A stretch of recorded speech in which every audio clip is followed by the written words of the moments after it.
Praise the lord. ఇవాళ మనము ఒక చిన్న స్టోరీ చెప్పుకుందాం. స్టోరీ నేమ్ ఏమిటంటే తాబేలు తేలు. స్టోరీలోకి వెళ్ళే ముందు ఒక చిన్న వాక్యం చదువుకుందాం. సామ్స్ 1st chapter 1st verse. Blessed is the one who does not walk in step with the wicked, or stand in the way that sinners take, or sit in the company of mockers. కీర్తనలు 1వ అధ్యాయం 1వ వచనం. దుష్టుల ఆలోచన చొప్పున నడువక, పాపుల మార్గమున నిలువక, అపహాసకులు కూర్చుండు చోటను కూర్చుండక. స్టోరీలోకి వెళ్ళిపోదాం. ఒక అడవిలో ఒక తేలు ఉండేది. దాని ఇంటి ప్రక్కనే ఒక నది ఉండేది. ఆ నది ఎలా దాటాలి అని అది ఆలోచిస్తూ ఎవరైనా నాకు సహాయం చేస్తారా అని ఎదురు చూస్తూ ఉండేది. ఆ సమయంలో అక్కడికి ఒక తాబేలు వచ్చింది. అది చూసి ఆ తేలు తాబేలు అన్న, నేను ఈ నది దాటాలి, నాకు సహాయం చేయవా అని అడిగింది. అప్పుడు ఆ తాబేలు, నేను నీకు సహాయం చేయను, నువ్వు నన్ను కొడతావు, నేను చచ్చిపోతాను, కనుక నేను నీకు సహాయం చేయను అని చెప్పింది.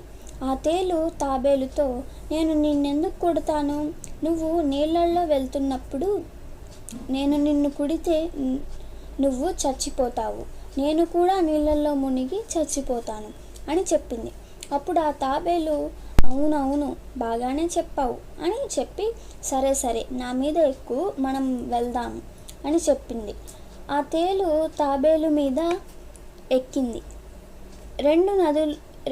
రెండు నదిలో వెళ్తూ ఉన్నాయి.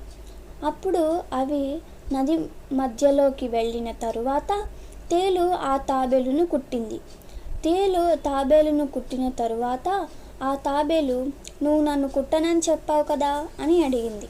అప్పుడు ఆ తేలు, మళ్ళీ నేను నిన్ను కొడతాను అని చెప్పి ఆ తాబేలును మళ్ళీ కుట్టింది.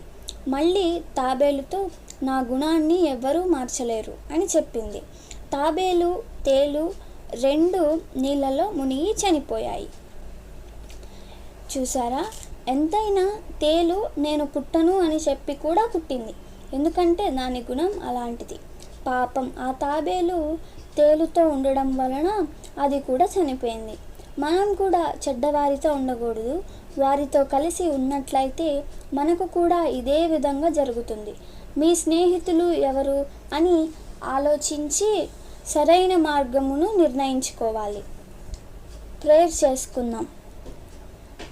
ప్రియమైన యేసయ్య, ఈ కథలో ఉన్నట్లుగా తేలు వంటి స్నేహితులు నాకు ఉండకూడదు.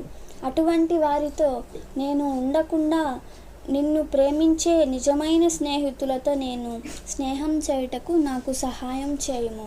యేసు నామములో ప్రార్థించుచున్నాం తండ్రి, ఆమెన్.